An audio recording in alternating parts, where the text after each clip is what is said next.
Millionaire CEO followed his employee to fire her but was paralyzed when he saw two little girls in the humble house.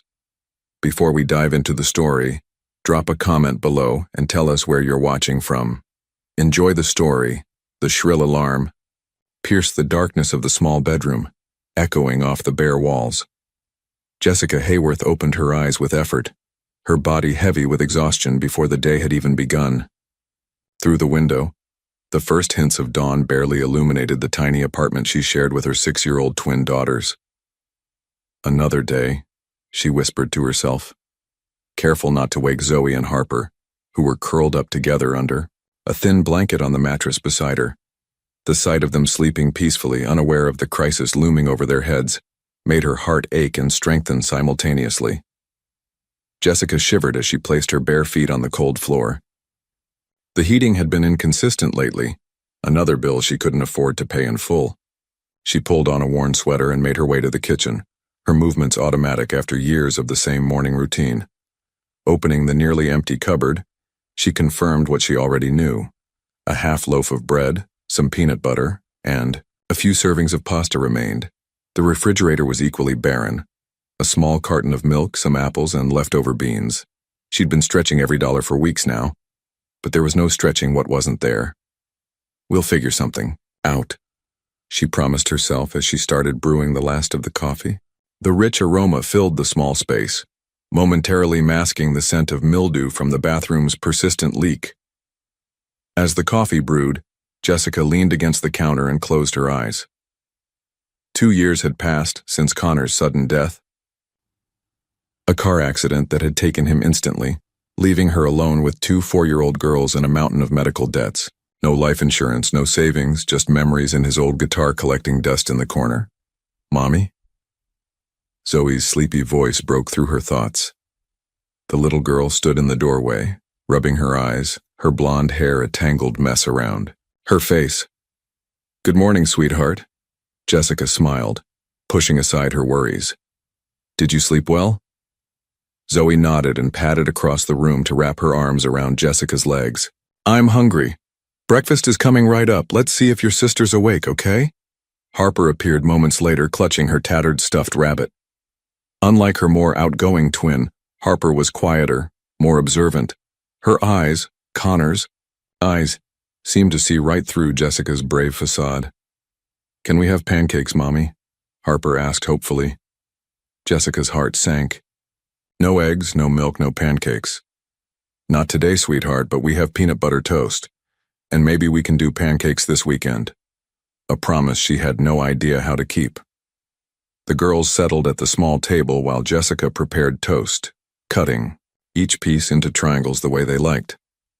As they ate, she sipped her coffee, mentally calculating how many more days they could survive on what they had. The rent was 3 months overdue. Her last job as a receptionist at a dental office had ended when the practice closed down. The temporary position she'd found since then barely covered food and utilities. The eviction notice could come any day now. Where would they go? Her parents had passed years ago, and Connor's father had disowned him long before the twins were born. Friends had helped where they could, but everyone had their own struggles, their own families to feed. A sharp knock on the door jolted Jessica from her thoughts. Stay here, girls, she said, setting down her mug with trembling hands. The man at the door wore a crisp suit that seemed out of place in their rundown apartment building. His expression was impassive as he held out a large manila envelope. Jessica Hayworth? Yes, that's me, she answered, her throat suddenly dry. This is your eviction notice. You have 30 days to vacate the premises. The words hit her like physical blows. 30 days. The paper in her hands might as well have weighed 1,000 pounds. Is there any way to arrange a payment? Plan? She asked, hating the desperation in her voice.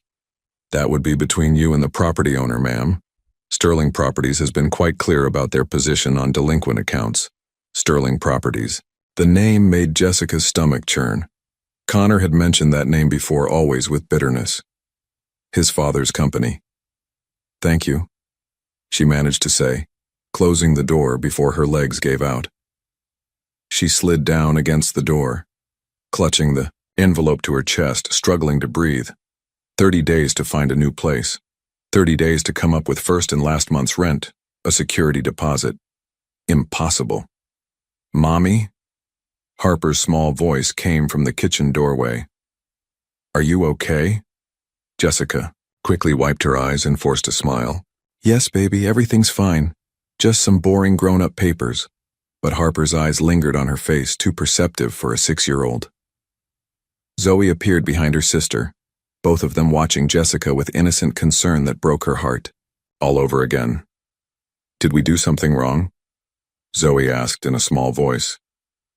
Jessica opened her arms, and the twins rushed into her embrace. No, my loves. You're perfect. Everything's perfect.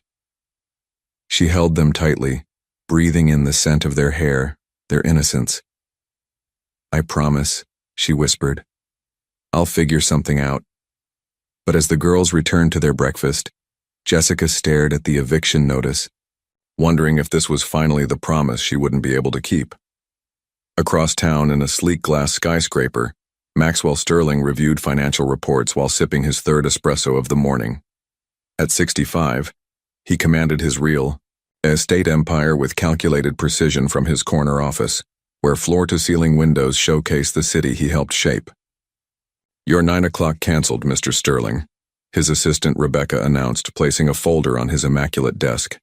And here are this month's eviction reports for review. Maxwell barely looked up from his computer. Any unusual cases I should know about? Just standard delinquencies, all according to policy. He nodded curtly. For Maxwell, business was business. If tenants couldn't pay, they had to go. Simple mathematics. Proceed with all of them. We need to maintain standards. Rebecca hesitated. There's one property in Westbrook Heights. The tenant has twins. Children aren't exempt from contracts, Maxwell replied coldly. After Rebecca left, Maxwell studied the skyline he'd helped create. His success came from never allowing emotions to cloud business decisions. Sentiment was a luxury he'd abandoned. Long ago, especially after the bitter falling out with his son Connor. The memory of their last argument still haunted him. Connor, talented but idealistic, throwing away a promising business career to pursue music. Not everyone wants your empire, Dad, he'd shouted. Maxwell had cut him off financially, certain his son would return when reality hit. He never did. The buzzing intercom interrupted his thoughts. Mr. Sterling, there's something about one of the eviction cases you should see. Rebecca's voice sounded urgent. What now? The tenant in Westbrook Heights. Her name is Jessica Hayworth, but there's another name associated with the account. Connor Sterling. Maxwell's heart stopped. Connor? His son had been dead for 2 years. They hadn't spoken for 3 years before that. Bring me everything, he ordered, his voice suddenly hoarse. When Rebecca returned with the file, Maxwell stared at the photo of a young woman with 2 small girls. His coffee grew cold as he realized what this meant. Connor had children. He had grandchildren he never knew existed, and he was about to evict them. Without a word, Maxwell grabbed his keys and walked out, ignoring the meeting notifications on his calendar. In minutes, his luxury sedan was speeding toward Westbrook Heights, a neighborhood he'd only seen in property reports, never in person. The contrast between his gleaming office tower and the deteriorating apartment complex hit him physically. As he parked in front of the address, Maxwell questioned what he was doing. What would he say? What right did he have to insert himself into their lives? But then he remembered. They carried his name, his blood, and they were about to lose their home because of his company's decision. With uncharacteristic uncertainty, Maxwell Sterling approached the door, straightened his tie, and knocked. Jessica stared at her phone's blank screen, fighting the urge to throw it against the wall. Another rejection email from a job application, with the eviction notice still burning a hole in her kitchen counter. Desperation was setting in. Mommy, can we play outside? Zoe asked, tugging at Jessica's sleeve. Not right now, sweetie. Mommy needs to. A firm knock interrupted her. Jessica froze. The landlord again? A creditor? She wasn't ready for another confrontation. Stay here, she told the twins, smoothing her hair and taking a deep breath. When she opened the door, Jessica found herself face to face with a tall, imposing man in an expensive suit. His silver hair and sharp features exuded authority, but it was his eyes that stopped her cold. Connor's eyes looking back at her from an older face. Jessica Hayworth? His deep voice confirmed her suspicion. Maxwell Sterling, she replied. Not a question, but an accusation. He seemed surprised she recognized him. May I come in? Why? To see the place before we're thrown out? Jessica's voice was bitter, but she stepped aside. Maxwell entered, his gaze sweeping over the modest apartment with an unreadable expression.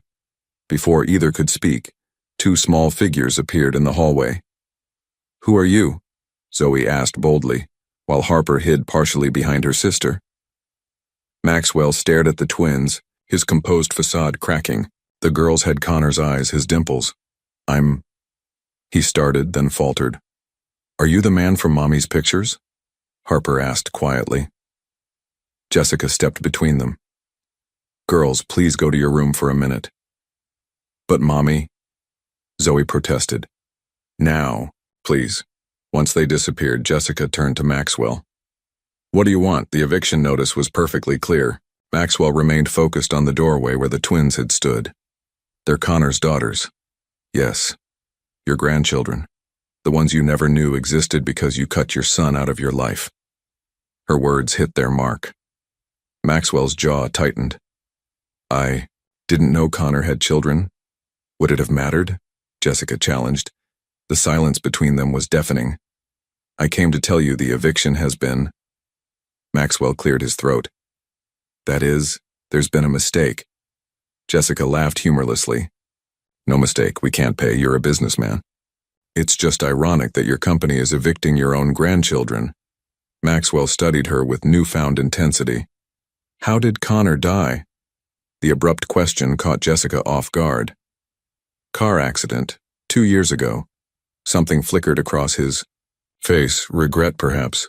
I'd like to help, he said finally. We don't need your charity. It's not charity, it's... Maxwell struggled to find the right words. It's my responsibility. Jessica crossed her arms. Your responsibility ended when you turned your back on Connor. From the hallway came a small voice. Mommy, is that our grandpa?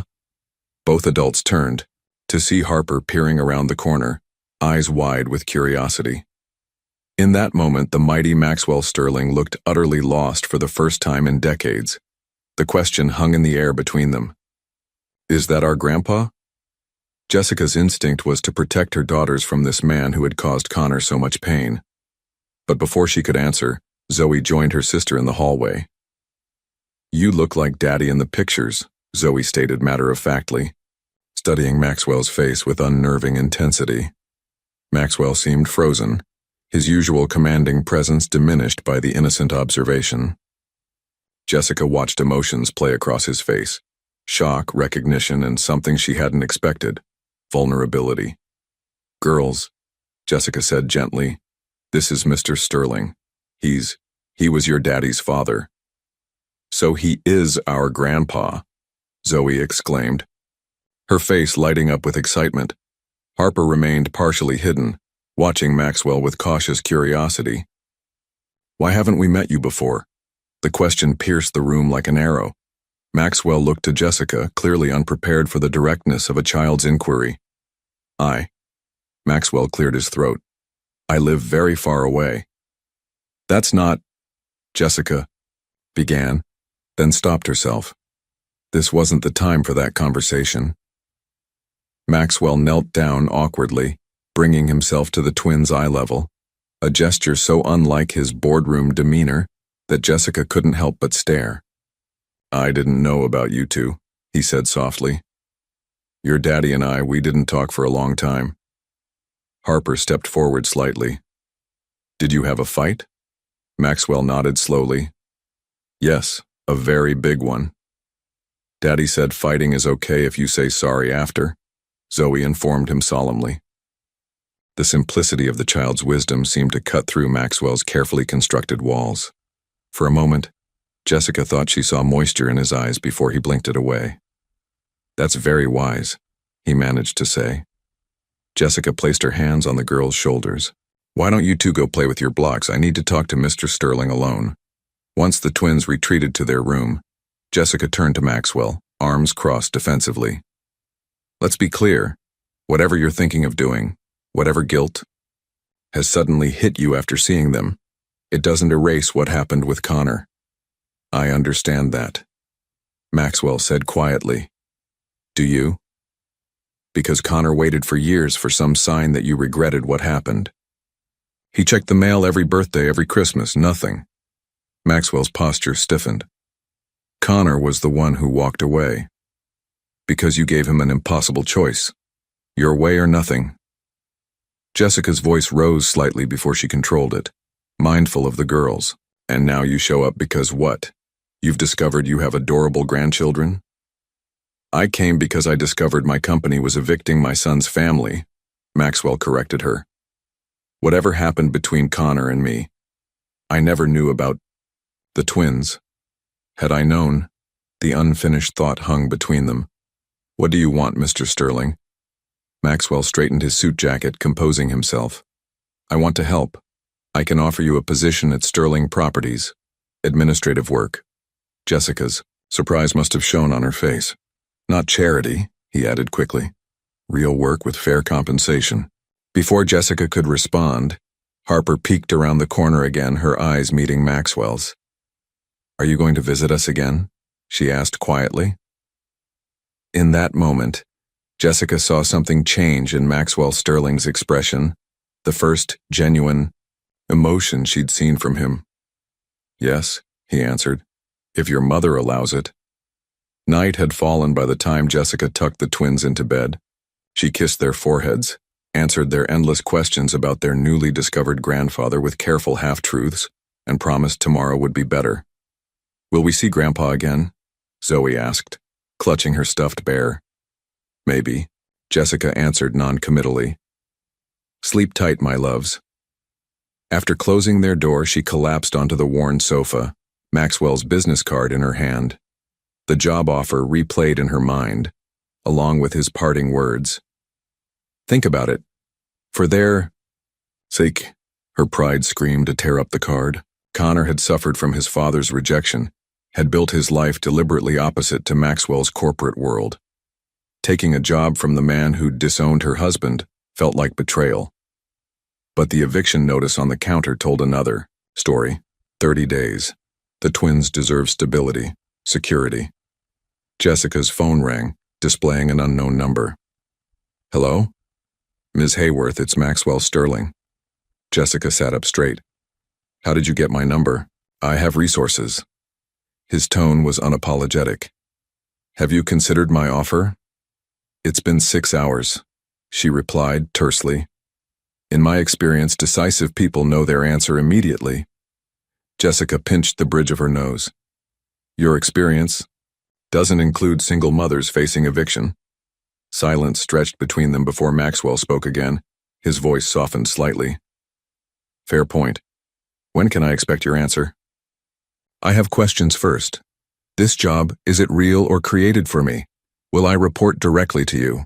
What happens when the twins need me for school emergencies? The position is legitimate. You'd report to Daniel Forrester, our administrative manager. As for emergencies, Sterling Properties has family-friendly policies. Convenient, Jessica said dryly. Business evolves, even mine.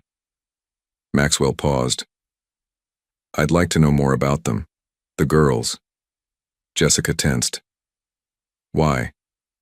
Because they're Connor's daughters.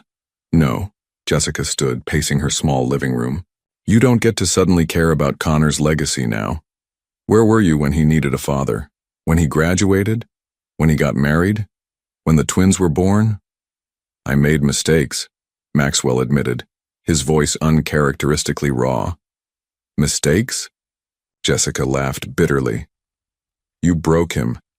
Do you know he kept your business card? For years, just in case you ever wanted to reconcile. The line went so quiet Jessica thought he'd hung up. I didn't know, Maxwell finally said. There's a lot you didn't know. Like how he worked 3 jobs to support us when the twins came. How he turned down a music opportunity because it meant leaving us for 6 months. That's what a father does. Jessica could hear Maxwell's measured breathing. The job offer stands, he said finally. But I understand if you decline. Jessica closed her eyes, weighing pride against practicality. The twins' faces floated in her mind, innocent, trusting her to protect them. I'll take the job, she said quietly. But understand, I'm doing it for them, not you, and it doesn't mean you get automatic access to their lives. I understand. Do you? Because I need to be clear. You hurt them, directly or indirectly, and you'll never see them again. The threat hung in the air, but Maxwell didn't challenge it. When can you start, he asked instead. Monday, and I'll need childcare assistance. Done. I'll have Rebecca arrange everything. After hanging up, Jessica stared at the phone, wondering if she'd just made a deal with the devil or found salvation for her family. In either case, there was no turning back now. The morning fog shrouded the cemetery in an ethereal haze as Maxwell Sterling stood before his son's grave. He'd avoided this place since the funeral 2 years ago, a somber affair where he'd stood at the back, separate from the grieving widow he hadn't known existed. Now, with flowers clutched awkwardly in his hand, Maxwell finally confronted the marble headstone bearing his son's name, Connor James Sterling, 1990-2023, beloved husband and father. The word struck Maxwell anew. Connor had been a father, something Maxwell had technically been but never truly embodied. I met your daughters yesterday. Maxwell spoke quietly to the grave. You should have told me. Only silence answered him. Birds sang distantly, oblivious to the weight of human grief. They have your eyes, he continued. The older one, Zoe, I think. She has your boldness. Harper's quieter, watches everything. Like your mother used to. Maxwell shifted uncomfortably, unaccustomed to speaking his thoughts aloud. I made Jessica an offer, a job at the company you rejected. He paused. Though perhaps rejected isn't fair. You chose a different path, and I couldn't understand it. Memories surfaced of their final argument. Connor, 25, passionate and defiant. I won't spend my life making money from other people's homes. There's more to living than profit margins, Dad. Maxwell's cold response. Then you'll do it without my support. I never called you, Maxwell admitted to the headstone. I was certain you'd come back when reality hit, when your music dreams failed. He placed the flowers against the grave, fingers lingering on the cold stone. Did they fail, Connor? Or did you find happiness? Despite me? His phone vibrated, Rebecca checking on his unexplained absence from morning meetings. Maxwell ignored it. Jessica says you kept my card. Were you waiting for me to make the first move? Or were you proving you could succeed without me? The silence of the cemetery pressed around him. No answers would come from this place. I don't know how to be a grandfather, Maxwell confessed quietly. I wasn't much of a father, but those girls. He swallowed hard. They didn't ask to be born into our broken legacy. A groundskeeper passed nearby, nodding respectfully before continuing his rounds. I'm offering Jessica a job, an apartment. She thinks it's guilt or obligation. Maybe it is. Maxwell straightened his tie. But maybe it's also the last chance. I have to get something right. The vibration of his phone became more insistent. Finally, Maxwell answered. Mr. Sterling, Jessica Hayworth called the office, Rebecca reported. She's asking about details for Monday. Maxwell looked once more at Connor's grave. Tell her I'll meet her personally to discuss arrangements. Sir, you never handle orientation. I do now, Maxwell replied, ending the call. As he walked back to his car, Maxwell felt something shift within him. Not healing, not yet, but perhaps the first acknowledgement that healing might be possible. Too late for his son, but perhaps not for his granddaughters. Too late to be the father Connor needed, but perhaps in time to become the grandfather Zoe and Harper deserved. Monday morning arrived with a mixture of nerves and determination for Jessica. She'd spent Sunday preparing, selecting her most professional outfit, a navy blouse and black pants, slightly worn but presentable, arranging emergency childcare with her neighbor Mrs. Peterson, and reviewing basic office skills on YouTube tutorials. "Do you have to go, Mommy?" Harper asked as Jessica braided her hair.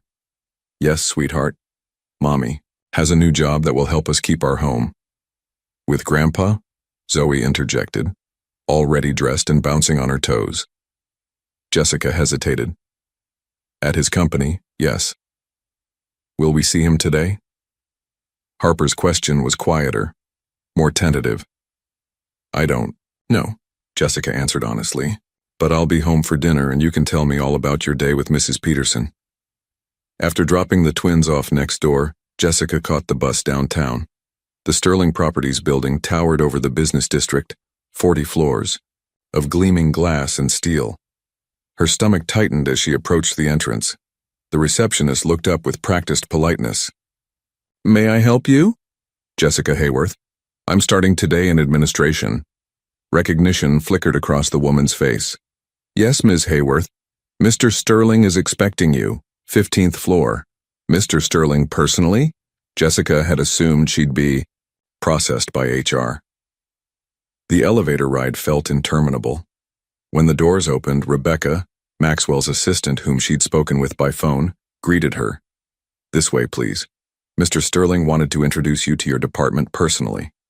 Jessica followed her through an open office layout where employees glanced up curiously. Maxwell waited at a corner office, speaking to a man with glasses and a friendly face. "Ms. Hayworth." Maxwell nodded formally. "This is Daniel Forrester, administrative manager. You'll report directly to him." Daniel offered his hand with a warm smile. "Welcome aboard, Jessica. Rebecca briefed me on your situation." Jessica tensed. "My situation?" "Single mother, new to corporate environment," Daniel clarified. "Nothing more." Maxwell cleared his throat.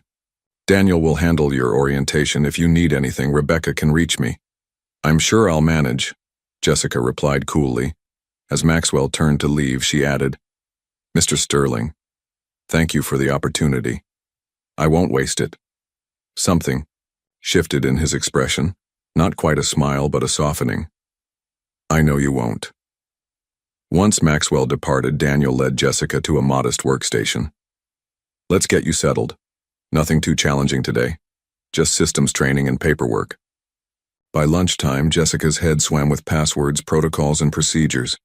The corporate world was foreign territory after years of reception and service jobs. "How are you holding up?" Daniel asked, noticing her overwhelmed expression. "It's a lot," Jessica admitted. "Everyone feels that way their first day." "You're doing fine." As Jessica unwrapped her simple sandwich in the break room, she noticed other employees watching her curiously. "You arrived with Maxwell Sterling himself," a woman explained, sitting nearby. "That never happens." "I'm nothing special," Jessica demurred. "If the boss personally escorted you, you're something," the woman countered. "I'm Alicia, by the way." Jessica hesitated, then decided simple honesty was best. "He knew my late husband." "Ah," Alicia nodded, accepting the explanation without pressing. "By day's end?" Jessica's feet ached and her mind raced with new information. As she gathered her things, Daniel approached. "You did well today. See you tomorrow?" Jessica nodded, relieved. "I'll be here." Outside, she was surprised to find Maxwell, waiting beside a black sedan. "I thought you might appreciate a ride home. First day can be exhausting." Jessica wanted to refuse, but practicality won out. "Thank you." As they drove, Maxwell asked, "How was it?" "Different. Challenging." Jessica watched the city pass by. "But I'll learn." Maxwell nodded, his eyes on the road. "Daniel says you're quick to catch on." "He's kind." They fell into silence until Maxwell spoke again. "The twins. Are they?" "Well," Jessica studied his profile, searching for insincerity but finding none. "They're curious about you," she admitted. They've never had a grandfather before. Something in Maxwell's posture changed, a barely perceptible straightening. "I've never been one before," he replied quietly. It wasn't an apology nor a promise. But as they approached Jessica's apartment building, she recognized it for what it was, a beginning. The next few weeks blurred together for Jessica. Each morning began with the military precision of getting two 6-year-olds fed, dressed, and delivered to Mrs. Peterson before catching the 7:15 bus downtown. The Sterling Properties building, once intimidating, gradually became familiar territory. Daniel proved to be the patient mentor Jessica needed, guiding her through the labyrinth of corporate procedures without condescension. "You're catching on faster than most," he remarked one afternoon as Jessica successfully processed a complex batch of property records. "Necessity is a powerful motivator," she replied with a small smile. Her co-workers, initially curious about her connection to Maxwell Sterling, eventually accepted her as part of the team. Only Alicia occasionally probed for details during lunch breaks. "So did you meet him through your husband?" she asked one day. Jessica carefully constructed her answer. "My husband knew him years ago. We reconnected recently." That much was true, if incomplete. Maxwell himself maintained a professional distance at the office. Their interactions were limited to occasional nods in the hallway or brief exchanges about her progress. Yet every evening, his black sedan appeared outside the building for her commute home. These rides were initially filled with awkward silence, but gradually evolved into practical discussions: her job performance, the twins' needs, bus schedules. Maxwell never mentioned Connor directly, but his presence haunted every conversation. "Harper asked about you yesterday," Jessica volunteered one evening as they approached her apartment. Maxwell's hands tightened imperceptibly on the steering wheel. "What did she ask?" "If you liked music like her daddy did." The car slowed slightly. "What did you tell her?" "That I didn't know." Jessica glanced at his profile. "Do you like music?" Maxwell was quiet for a moment. "Connor got that from his mother. I've always been indifferent. He would play for the girls before they were even born," Jessica said, surprising herself by sharing the memory. "Said they danced in my belly when he played guitar." Maxwell cleared his throat. "They seem to be adjusting well to your new schedule?" The subject change was obvious, but Jessica allowed it. "Mostly. There was a meltdown yesterday when I missed bedtime stories. Mrs. Peterson is kind, but she's not me." "Perhaps a more suitable arrangement could be made," Maxwell suggested. "A nanny with proper qualifications." "We're managing," Jessica said firmly. "I don't need your charity beyond the job." Maxwell frowned slightly. "It isn't charity to ensure your children, my grandchildren, receive proper care." "They're receiving proper care." Jessica's tone hardened. "I've been doing this alone since Connor died. Since before, really." The implication hung between them. Connor had been alone because of Maxwell. As they pulled up to her building, Maxwell said, "There's another matter we should discuss, your lease." Jessica tensed. "We have 3 weeks before eviction." "I've been reviewing your housing situation," Maxwell continued, his businesslike tone returning. "This building isn't appropriate. The security is inadequate, the maintenance substandard." "It's what we can afford," Jessica replied defensively. "I have a property in Ridgewood Heights. 2-bedroom apartment, secure building, good school district. It's currently vacant." Jessica stared at him. "Ridgewood Heights? I couldn't possibly afford." "The rent would be proportionate to your salary," Maxwell interrupted. "A business arrangement, not charity." "Why are you doing this?" Jessica asked directly. For once, Maxwell seemed caught off guard. He looked away before answering. "Because they deserve better, and so do you." Before Jessica could respond, Maxwell continued, "Think about it. There's no rush to decide." As Jessica exited the car, she turned back. "The girls have a school presentation, Friday morning. They've been practicing for weeks." She hesitated. "They'd probably be happy if you came." Something flickered across Maxwell's face. Surprise, perhaps even gratitude. "Text me the details," he said simply. Jessica nodded and closed the door, watching the black sedan disappear around the corner. With each passing day, the lines she'd drawn between them blurred a little more. She wasn't ready to forgive Maxwell. Sterling, but for her daughter's sake, she was beginning to wonder if she could learn to accept him. Friday morning arrived with the perfect storm of chaos. Zoe woke with a low-grade fever, Harper spilled juice on her presentation outfit, and Jessica's alarm failed to go off. By the time they rushed into the elementary school auditorium, Jessica's nerves were frayed to breaking point. "We're not late, are we?" she whispered to Mrs. Peterson, who had kindly driven them. "Just in time," the elderly woman assured her. "The kindergarteners go last." Jessica scanned the crowded room, surprised to feel disappointment when she didn't see Maxwell. She hadn't really expected him to come, had she? "Jessica." The deep voice behind her made her jump. Maxwell stood there, looking uncomfortably out of place among the casual parents in his tailored suit. He held a small bouquet of daisies in one hand. "You came," Jessica said, unable to hide her surprise. "You invited me." His tone suggested it was that simple. Before she could respond, the music started. They took seats near the back, Maxwell sitting, stiffly as if the plastic chair might contaminate his expensive suit. The kindergarten class filed onto the small stage, the children squinting under the lights as they searched for familiar faces. Harper spotted them first, nudging Zoe, whose flushed face brightened momentarily. "The one on the left is sick," Jessica murmured. "Zoe." She insisted on coming anyway. Maxwell's gaze focused intently on the twins. "They're stubborn. Like Connor." It was the first time he'd mentioned his son voluntarily, and Jessica felt the weight of the moment. The children performed their song about seasons, Zoe visibly wilting by the end. As the audience applauded, Jessica was already on her feet. "I need to take her home. She shouldn't be at school today." Maxwell stood immediately. "My car is closer than the bus." For once, Jessica didn't argue. 20 minutes later, they were at Jessica's apartment, Zoe curled up on the sofa with a children's show playing quietly. Maxwell stood awkwardly in the small living room while Jessica took Harper to change clothes. "Will you stay with us, Grandpa?" Harper asked, looking up at Maxwell with Connor's eyes. Maxwell glanced at Jessica, silently asking permission. "Mr. Sterling has work," Jessica began.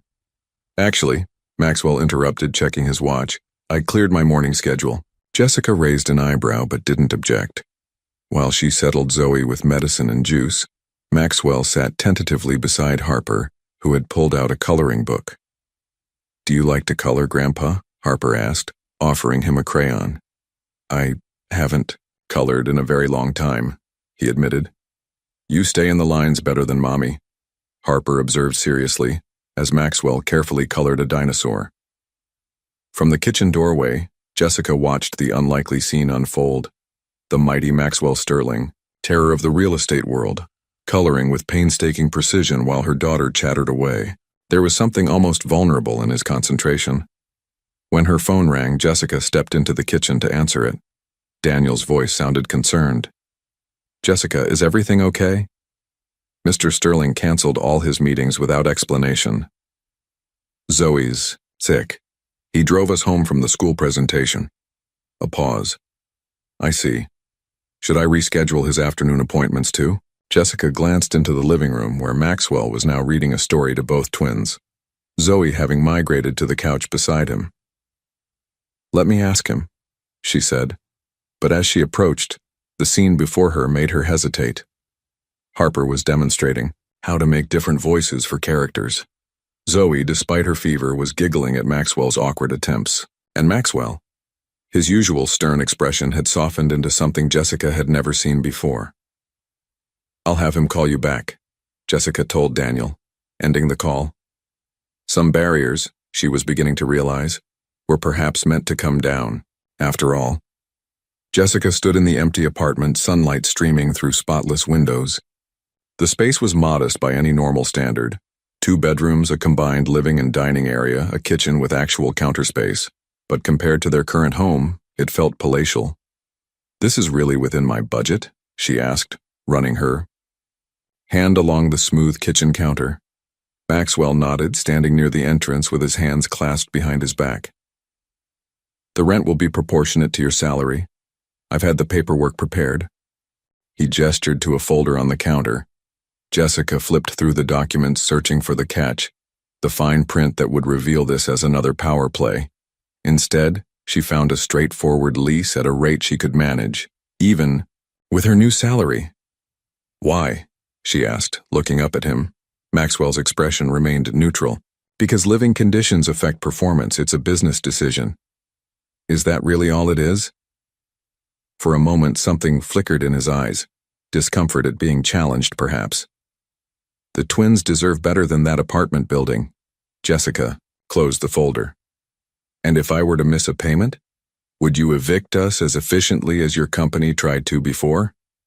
Maxwell met her gaze directly. You won't miss payments. It wasn't an answer, but the confidence in his voice, not in his company's policies, but in her, caught Jessica off guard. Before she could respond, her phone chimed with a text from Mrs. Peterson. Girls asking when you'll be home. Zoe feeling better? I should go, Jessica said, tucking the folder into her bag. I'll review this tonight. Take your time, Maxwell replied, though they both knew she had already decided. The following weekend brought moving day, a modest affair with few possessions to transport. Daniel had organized a company van and recruited 2 maintenance workers to help. Maxwell himself appeared mid-morning, observing rather than participating. Grandpa. Zoe spotted him first, running across the parking lot. Harper followed more cautiously behind. Maxwell stiffened momentarily before kneeling to their level. Hello, girls. Are you excited about your new home? Will our room have pink walls? Zoe asked hopefully. The walls are white, Maxwell answered. But perhaps we can add color with artwork and curtains, Jessica interrupted, approaching with a box in her arms. Mr. Sterling isn't responsible for decorating. Actually, Maxwell cleared his throat. I took the liberty of having some basic furnishings delivered. The girls' room has beds. He hesitated. And there may be some decorative items. Jessica raised an eyebrow. Decorative items? Nothing excessive, he assured her quickly. When they arrived at the new apartment, Jessica discovered Maxwell's definition of basic furnishings included complete bedroom sets for the twins, a sofa, dining table, kitchen essentials, and a desk for her work. In the twins' room, butterfly decals adorned one wall while stars and moons covered another. Maxwell, Jessica began, unsure whether to be grateful or irritated. It's not charity, he said before she could continue. Consider it an advance on future performance bonuses.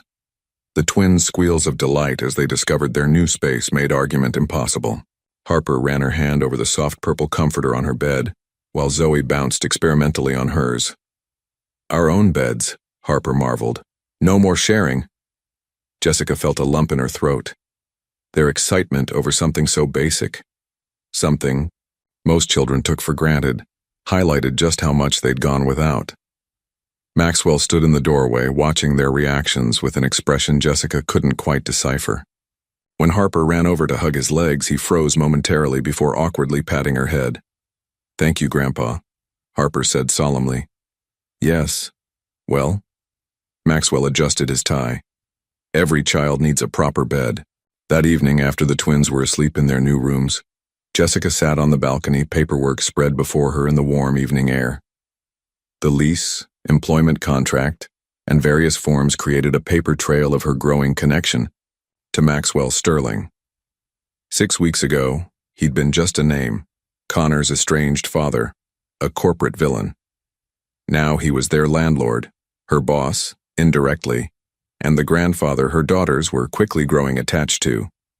Jessica signed the final document, her pen hesitating only briefly. Whatever Maxwell's true motivations, guilt, obligation, or perhaps something more genuine, she could no longer deny that her daughters' lives were better with him in it. For their sake, she was learning to live with the contradiction of the man himself. 3 months into her position at Sterling Properties, Jessica found herself staying late to complete a property management report. The office had emptied hours ago, leaving only the cleaning staff and a few dedicated workers scattered. Across the floor. You're still here? Daniel's voice broke her concentration. Jessica looked up from her computer, surprised to see her supervisor standing by her desk with his coat already on. Just finishing the West Side portfolio analysis, I noticed some discrepancies in the occupancy rates. Daniel leaned over to examine her work, eyebrows rising as he scrolled through her spreadsheet. You caught this pattern across all the properties? It seemed odd that vacancy rates spiked in the same month across different neighborhoods, Jessica explained. So I cross-referenced with maintenance requests. Turns out there were plumbing issues reported in all of them before tenants started leaving. This is impressive work, Jessica, Daniel said, genuinely surprised. Most new hires wouldn't notice something like this, much less investigate it. She shrugged, uncomfortable with the praise. I just thought about it from a tenant's perspective. When our old apartment had plumbing problems, everyone in the building complained. That's exactly the perspective we need, Daniel smiled. You have a natural talent for this, you know. Jessica saved her work, trying to hide how much his words affected her. For years, she'd viewed herself as simply surviving, a widow struggling to provide for her children. The idea that she might actually be good at something, that she had professional value beyond a paycheck, felt foreign but exhilarating. I should get home to the girls, she said, gathering her things. Maxwell left. An hour ago, Daniel mentioned. Do you need a ride? I'll catch the bus, it's not far from the new place. The new apartment had transformed their lives in ways Jessica hadn't anticipated. The twins thrived in their safe environment, making friends with neighboring children and enjoying the small playground in the building's courtyard. Their nightmares, once frequent after Connor's death, had virtually disappeared. Jessica arrived home to find Mrs. Peterson reading to the girls in their bedroom. They've been angels, the older woman reported. Even finished all their homework before TV time. After Mrs. Peterson left, Jessica tucked the twins into their beds, still a novelty having separate ones, and listened to their excited chatter about their day. Tommy from 4B showed us how to make paper airplanes, Zoe announced. And I made mine fly all the way across the playground, Harper added. That's wonderful, Jessica smiled, kissing their foreheads. Sweet dreams, my loves. Later, as she prepared for bed herself, Jessica's phone chimed with a text message from an unknown number. Daniel mentioned your analysis of the West Side properties. Would you present your findings at tomorrow's management meeting? MS, Jessica stared at the message. Maxwell had never texted her directly before, and presenting at a management meeting was well above her current position. After a moment's hesitation, she replied simply, yes. The next morning, Jessica arrived early to prepare, nerves building as executives began filing into the conference room. Maxwell entered last, nodding briefly in her direction before taking his seat at the head of the table. Before we begin, regular business, he announced. Jessica Hayworth has identified a pattern affecting multiple properties that warrants our attention. All eyes turned to her, and for a brief moment Jessica felt paralyzed. Then she remembered the countless times she'd faced worse challenges, giving birth to twins, losing Connor, facing eviction. This was just a meeting. She began speaking, her voice growing more confident as she presented her findings. The executives listened attentively, asking thoughtful questions that she answered with growing assurance. When she finished, Maxwell nodded almost imperceptibly. Thank you, Ms. Hayworth. Daniel, coordinate with maintenance to address these issues immediately. It wasn't effusive praise, but from Maxwell Sterling, it might as well have been a standing ovation. As the meeting adjourned, Jessica gathered her materials, surprised when Maxwell approached her directly. Good work, he said simply. You have an instinct for this business. Coming from him, the words carried unexpected weight. Jessica realized that for the first time since Connor's death, she wasn't just surviving, she was beginning to thrive. Mommy, can Grandpa come to our birthday party? Zoe's question caught Jessica off guard as she braided her daughter's hair on Saturday morning. Birthday party? Your birthday isn't for 2 more months, Jessica replied, buying time.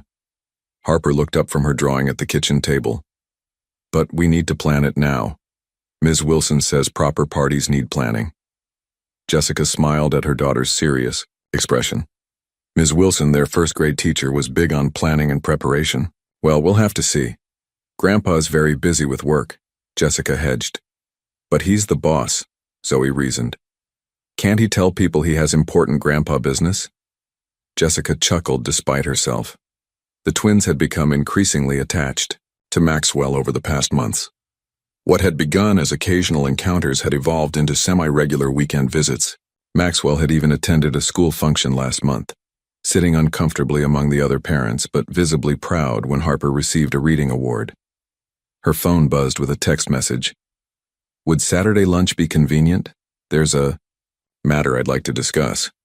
MS, even his text messages were formal. Jessica texted back. The girls are free.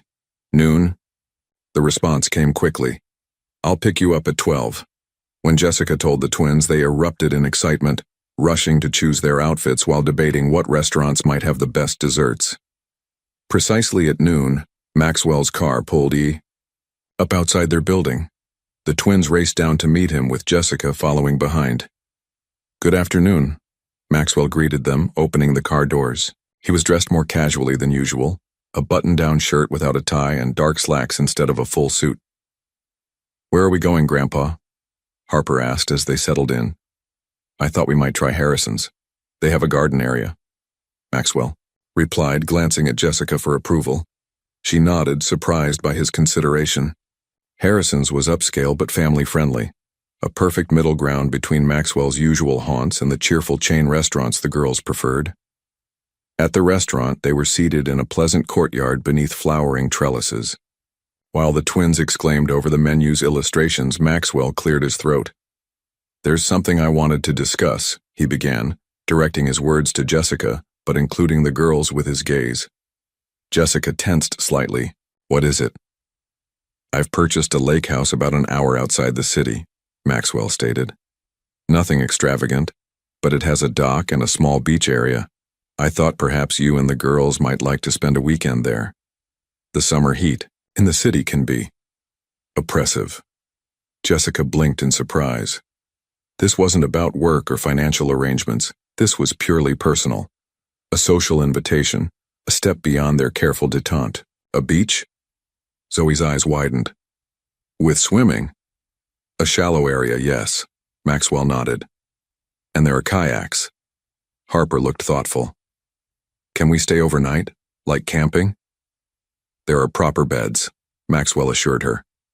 3 bedrooms, actually. Jessica studied him carefully. When did you buy this lake house? Maxwell met her gaze directly. 2 weeks ago. The implication was clear. He had purchased it with them in mind. Jessica felt the familiar resistance rising within her. This man had hurt Connor deeply, had been absent when they needed family most. Yet as she watched him patiently answer the twins' excited questions, showing them photos of the property on his phone, Jessica saw something she couldn't ignore. Maxwell was trying, genuinely trying, to build a relationship with his grandchildren. And perhaps by extension with her. We'd need to check our calendar, Jessica said finally. The girls have swimming lessons on Saturdays. Maxwell nodded, understanding her unspoken message. Not a rejection, but not immediate acceptance either. Of course, the invitation stands whenever you're available. As lunch progressed, Jessica found herself watching Maxwell interact with the twins. His initial stiffness had evolved into something more natural over time. He still wasn't demonstrative, no spontaneous hugs or effusive praise, but there was genuine interest when he listened to their stories, real concern when Harper mentioned a playground bully. Maybe next weekend, Jessica found herself saying, as they finished dessert. If the offer still stands. The smile that briefly crossed Maxwell's face contained something she'd never seen before. Hope. It does, he replied simply. The lake house stood on a gentle slope overlooking clear blue waters, its weathered cedar exterior blending harmoniously with the surrounding pines. It was smaller than Jessica had expected, not the ostentatious mansion she'd imagined Maxwell would choose, but a comfortable retreat with a wide porch and large windows to capture the view. "It's beautiful," Zoe exclaimed, bouncing in her car seat as Maxwell pulled into the gravel driveway. The twins burst from the car the moment it stopped, racing toward the wooden dock that extended into the lake.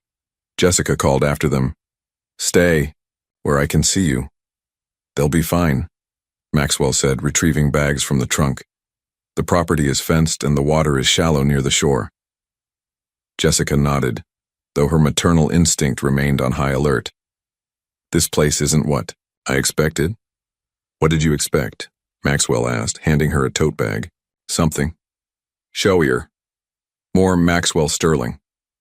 He almost smiled. "Connor used to say I had no appreciation for understated quality."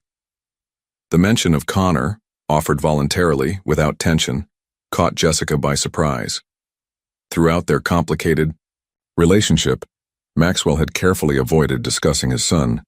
Inside, the house was comfortably furnished with overstuffed couches and rustic wooden tables. A stone fireplace dominated one wall, while the opposite side featured windows overlooking the lake where the twins were now skipping stones. The previous owners were retiring to Arizona, Maxwell explained, setting down their bags. They'd maintained it well. It needed very little renovation. Jessica wandered to the windows watching her daughters. "Why did you really buy this place, Maxwell?" He paused, considering his answer. "I never took Connor to places like this. His mother wanted to, but I was always too busy with work. There was always another deal, another acquisition." Maxwell stood beside her at the window. "I thought perhaps I could do better this time." The honesty in his voice settled something in Jessica's chest, a question she'd been holding since he first appeared at their door months ago. The weekend unfolded with surprising ease. Maxwell had prepared for their visit meticulously. Child-sized, life vests hung in the boathouse. The refrigerator was stocked with family-friendly foods, and a collection of board games filled a cabinet in the living room. By Saturday evening, after a day of swimming and exploring, the twins were exhausted. Jessica tucked them into their beds in the cheerful room Maxwell had apparently designated as theirs, complete with nautical-themed bedspreads. "Best day ever," Zoe mumbled sleepily. "Grandpa showed me a turtle," Harper added, already half asleep. When Jessica returned to the living room, she found Maxwell on the porch nursing a glass of whiskey as he gazed at the moonlight reflecting off the lake. She joined him, accepting the glass of wine he offered from a side table. "They're happy," she said simply. Maxwell nodded. "They're remarkable children." "Connor would have loved this place," Jessica said softly. "He always talked about teaching the girls to fish someday." Maxwell's hand tightened slightly around his. "Glass. He fished with my father once. Just once before my father passed. He was 10. Caught nothing but talked about it for weeks." Jessica studied his profile in the dim porch light. "You never talk about him?" "No," Maxwell agreed. After a long pause, he added, "It's difficult. Because you regret how things ended?" "Because I was wrong." The admission seemed to physically pain him. "Connor chose his own path. I should have respected that." Jessica sipped her wine, surprised by his candor. "Why didn't you?" Maxwell stared into his whiskey. "Pride. Stubbornness. Fear, perhaps." "Fear? What did you have to fear?" "That he was right." Maxwell's voice lowered. "That there was more to life than what I had built. That I had missed something essential that he had somehow found." The vulnerability in his confession stunned Jessica. This was a side of Maxwell Sterling she had never imagined existed, capable of self-doubt, of recognizing his own failings. "After he died," Jessica said carefully, "I found a letter he'd started writing to you. He never sent it." Maxwell's head turned sharply. A letter? Jessica nodded. He wanted to rebuild your relationship, not for himself, but for the girls. He thought they deserved to know their grandfather. Maxwell set down his glass, his hands visibly unsteady. I never knew. The accident happened before he finished it. Jessica looked out at the lake, remembering. He always hoped you'd reach out first, but he was finally ready to make the first move. Silence settled between them, heavy with shared grief and missed opportunities. What would he think, Maxwell finally asked, about this? About my presence in your lives now? Jessica considered the question honestly. I think he'd be cautiously hopeful. Connor never stopped loving you, even when he was angriest with you. Maxwell absorbed this, his usual composed facade cracking just enough to reveal genuine emotion. Thank you for allowing me into their lives, Jessica. I know it hasn't been easy for you. It hasn't, she agreed. But seeing how they light up around you, Connor would have wanted that.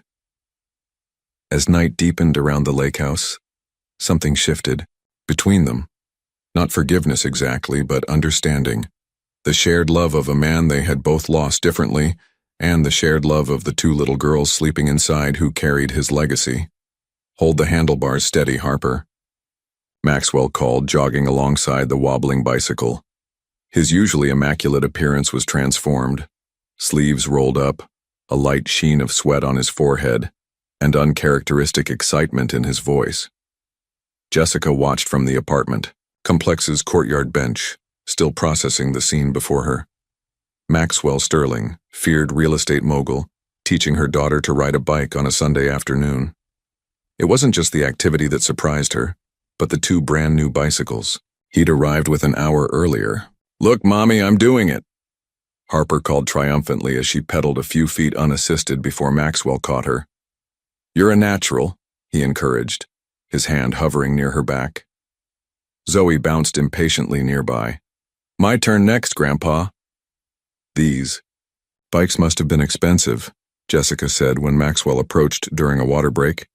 He shrugged. Every child should have a bicycle. It was becoming his refrain. Every child should have proper beds.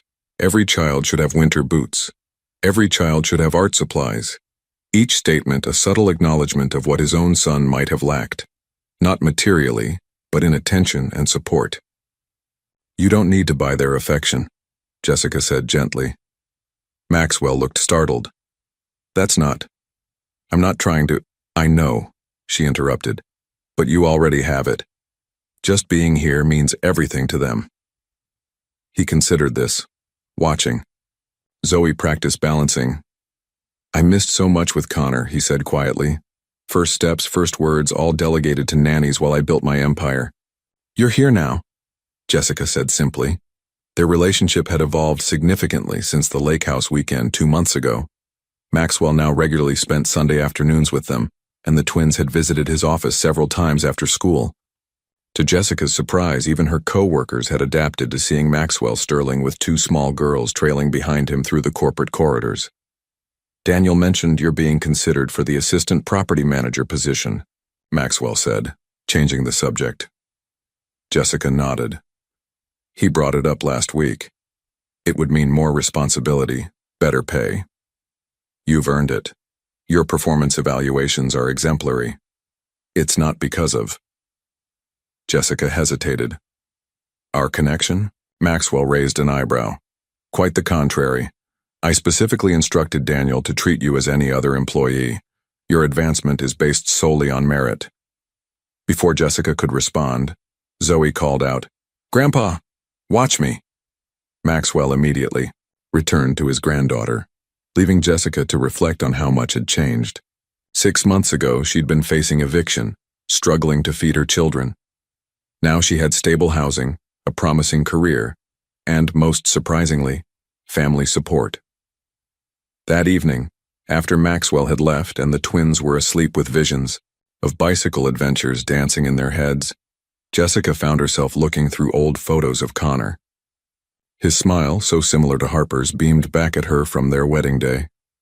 You should see your dad, she whispered to the photograph. He's trying so hard. Her phone chimed with a text from Maxwell. The girls did well today. Harper has natural. Balance. Zoe has determination. Thank you for the afternoon. The formality of his messages had softened over time, but still carried his distinct personality. Jessica replied, "They're already planning next Sunday's adventure. You've created monsters." His response came quickly. "I look forward to it." Jessica set down her phone, a realization washing over her. Somewhere between reluctant acceptance and cautious cooperation, she had begun to genuinely appreciate Maxwell's presence in their lives. Not just for what he provided materially, but for who he was becoming. A grandfather who showed up, who tried, who cared. Connor would never witness this transformation, but his daughters would benefit from it. And perhaps that was its own form of healing, not erasing the past, but building something new from its foundations. A year to the day after the eviction notice changed their lives, Jessica stood in the kitchen of their apartment, putting final touches on a birthday cake. The twins would be turning 7 tomorrow, and their excitement had been building for weeks. "Do you think Grandpa will like our party?" Harper asked, carefully arranging plastic forks on the table. "I'm sure he will," Jessica assured her, though she still found it amusing to imagine Maxwell Sterling surrounded by squealing second graders. Maxwell had become a fixture in their lives, consistent, reliable, and increasingly comfortable in his role as grandfather. The transformation from corporate tyrant to family man wasn't complete. He still maintained his business persona at work, but the walls between those worlds had thinned considerably. The doorbell rang, and Zoe raced to answer it. "Grandpa's here." Maxwell entered carrying a large wrapped box and a smaller package. "Happy early birthday," he said as the twins circled him excitedly. "What did you bring us?" Zoe asked, eyeing the presents. "You'll have to wait until tomorrow to find out," Maxwell replied, setting them aside. Jessica noticed something different about him today, a nervous energy beneath his usual composure. "Everything okay?" she asked quietly while the girls returned to their decorating. "Yes, just." He cleared his throat. "I wanted to speak with you before tomorrow's festivities." They stepped onto the small balcony, leaving the door ajar to hear the twins. "What's on your mind?" Jessica asked. Maxwell gazed across the city skyline. "I've been thinking about Connor a great deal lately. Birthdays were significant to him." "He loved celebrations," Jessica agreed, remembering Connor's enthusiasm for even the smallest occasions.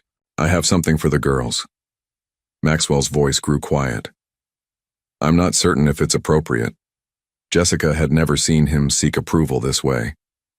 "What is it?" "Connor's guitar. I found it among some things in storage. I had it restored." Jessica felt her breath catch. "That's what's in the big box?" Maxwell nodded. "I thought perhaps they might want to learn. Connor would have taught them." The thoughtfulness of the gesture, connecting the twins to their father's passion, moved Jessica deeply.